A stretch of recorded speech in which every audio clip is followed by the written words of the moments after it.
Wow, Nintendo are releasing another portable console just a mere 5 years after their current handheld, the 3DS. Now this new device has been rumoured for a while, so much so that I actually didn't keep up with it, but now it's official and it's not called the codenamed Nintendo NX, which I personally thought had a nice ring to it. It is instead called the Nintendo Switch. A bit of an overly simplistic name, but hey, it beats out Wii U, as most casual gamers, mums, dads and grandparents all over the world literally thought it was an upgrade to the Wii and not an entirely new console, hence the especially poor sales for a Nintendo system. Anyway, I digress. So I'm going to give you my first impressions and thoughts as to what I think of this new handheld, although keep in mind, not all details have been revealed, so I will talk about what we currently know.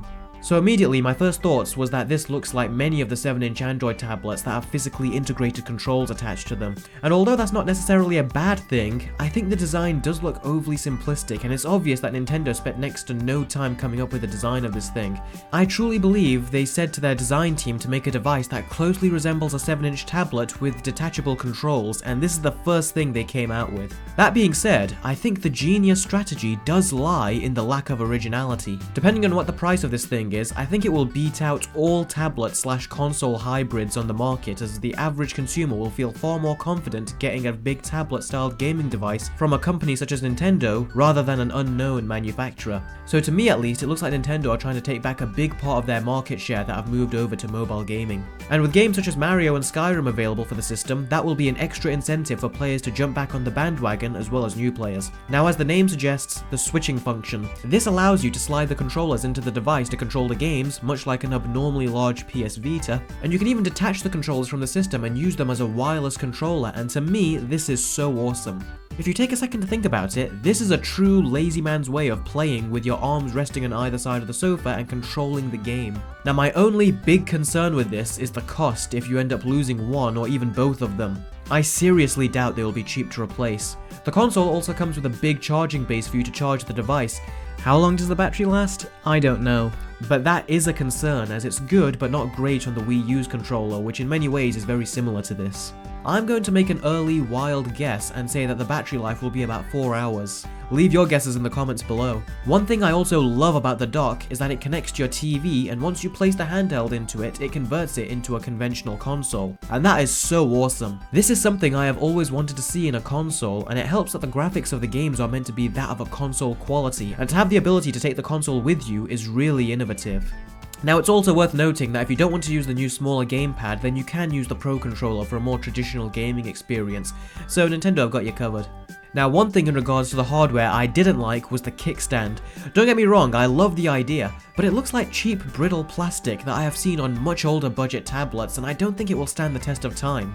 And finally, the console plays games through cartridges. Now that's all fine and good, but if the device has built-in storage, then the question is, how big are the file sizes for the games?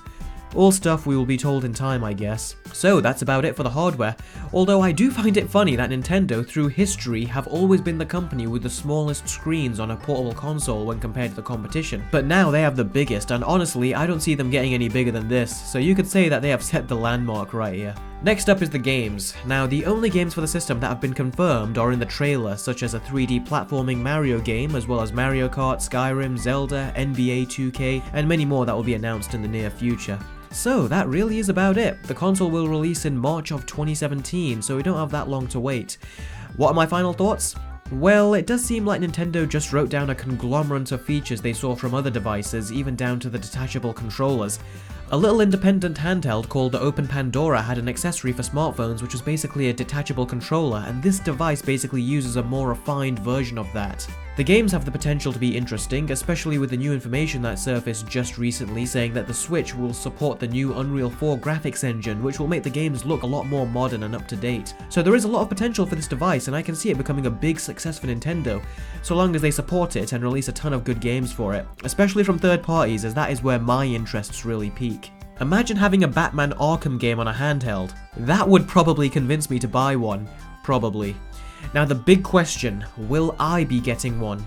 Well, I most certainly won't. I already have a Nintendo DS, PSP, 3DS XL, PS Vita, and a PS4, and I don't even have time to play on them anymore with the exception of when I'm recording footage for a review. Plus, although I do enjoy portable consoles, my interest for them have kind of declined over the last few years, mainly because the games have been incredibly lackluster to me. Also, if I did get one, I would primarily be playing it 99% of the time in my house because I'm too afraid someone will mug me and smash my teeth in it if they see me playing with a huge, easily visible and expensive device like this. But of course, that's just my opinion. Yours may vary. So please tell it to me in the comment section below. Will you be getting the new Nintendo Switch, or does it just not fill you with the same level of excitement that you used to get when Nintendo announced a new portable console? I would love to hear your opinion. Thank you very much for watching, guys, and I will catch all of you next time. Take care.